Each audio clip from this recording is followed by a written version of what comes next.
step in retaining wall construction is installation of the leveling pad. Many times, the leveling pad is placed into a trench. At this site, you'll notice they are trenching down to the correct grade. They are checking the grade using a laser, and they are also confirming that the soil material at the base of the trench is stiff and able to support the wall.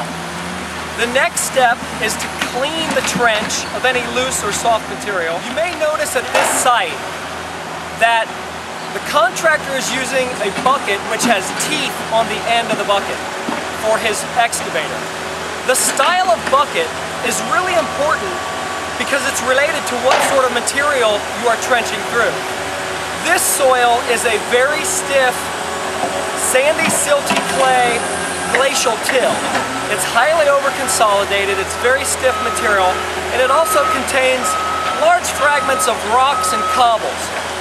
A smooth bucket, that would be a bucket with no teeth, would be very good in situations where you have silty material or you're excavating into material that is finer particles of all silt and all clay without the larger gravel and cobble fragments.